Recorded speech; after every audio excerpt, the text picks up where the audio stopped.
Les mails racistes envoyés via messagerie professionnelle sont-ils constitutifs d'une faute? On en parle tout de suite avec mon invité Sébastien Mailloux, avocat au sein du cabinet Barthélémy Avocat. Sébastien Mailloux, bonjour. Bonjour Arnaud. Alors tout d'abord, un employeur a-t-il le droit d'accéder aux échanges privés des salariés sur des outils professionnels dans le cadre d'une procédure disciplinaire? Alors non, effectivement, un employeur n'a pas la possibilité d'accéder à ces échanges-là car ils ont une nature privée. Alors ça peut être un peu surprenant dans la mesure où la messagerie professionnelle est un outil professionnel et normalement l'employeur qui a la propriété de cet outil professionnel a la libre accès, alors sous la condition bien entendu que la procédure soit prévue, et notamment dans le règlement intérieur, à la vérification de ces outils professionnels. Toutefois, la jurisprudence a permis aux salariés d'injecter, même si le terme n'est pas très beau, une part de vie privée dans ces outils professionnels, de sorte que l'employeur n'a pas la possibilité d'accéder librement à ces messages à caractère privé. Alors, quelles sont les limites à l'accès des employeurs aux communications des salariés sur les plateformes professionnelles? Alors, les plateformes professionnelles se sont démultipliées avec le temps. C'est vrai qu'à l'origine, on avait simplement la messagerie professionnelle, mais on a vu apparaître des groupes WhatsApp, des groupes également Messenger. Alors sur des outils professionnels ou non, hein, sur des téléphones professionnels ou non. Et puis on a également des outils d'échange dans le cadre de l'entreprise. Je pense notamment à des chats, des messageries, etc. Alors la première limite qui est posée à l'employeur, c'est que si l'employeur souhaite mettre en place un contrôle de ces outils-là, il doit déjà le prévoir dans un règlement intérieur ou une charte informatique. Il faut que le salarié ait la connaissance de la potentialité du contrôle. Ensuite, la deuxième limite va dépendre du canal de diffusion. Alors, sur la messagerie professionnelle, la jurisprudence a été très ferme sur ce point-là. Dès lors que vous avez un email professionnel qui est identifié comme personnel, confidentiel, privé, l'employeur n'a pas libre accès de cet email et ne peut pas l'utiliser dans le cadre d'une procédure disciplinaire, D'accord. alors hormis si le salarié est d'accord. Sur les réseaux sociaux, alors là, il y a eu la jurisprudence a été un peu en retard par rapport à l'immensité des réseaux sociaux. Globalement, la Cour de cassation se pose la question de savoir si le message a été diffusé dans le cadre d'un groupe fermé, privé, et si l'information devait rester finalement privée. Auquel cas, l'employeur ne peut pas l'utiliser, même si une personne de ce groupe-là sort cette information et la transmet à l'employeur. D'accord. Du moment que c'est privé, l'employeur ne peut pas l'utiliser. Voilà, tout à fait, tout à fait. Alors les SMS, par contre, la jurisprudence a été relativement souple. On a eu encore un arrêt là très récemment là de la chambre commerciale où a priori l'employeur peut utiliser les SMS envoyés par le salarié, notamment d'un téléphone professionnel. Alors, bien entendu, si le contenu du SMS litigieux a un rapport avec le travail.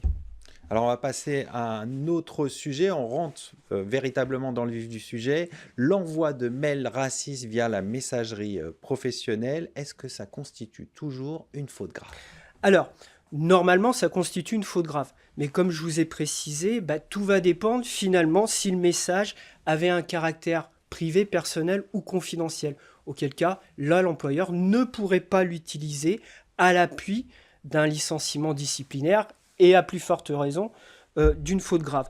Toutefois, si votre salarié a émis ses propos racistes et que ça s'est diffusé notamment à l'extérieur de l'entreprise et que ça a un impact éventuellement sur l'image de l'entreprise, voire sur le fonctionnement. On peut comprendre que certains salariés ne veulent plus travailler avec le salarié qui a émis ses propos Bien xénophobes. sûr.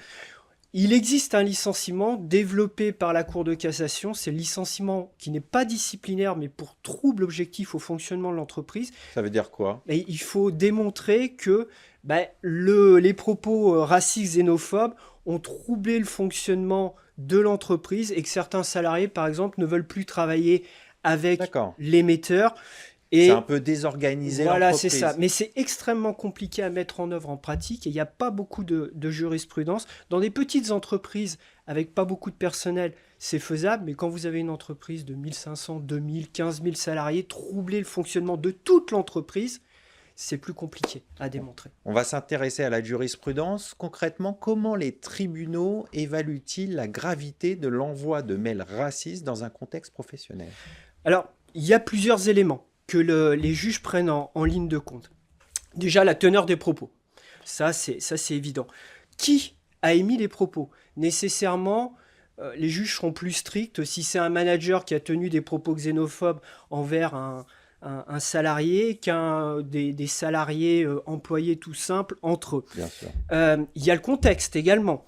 Est-ce que ça a été fait en privé, en public? Est-ce que ça a été fait également à l'extérieur de l'entreprise, vis-à-vis de clients, vis-à-vis de fournisseurs?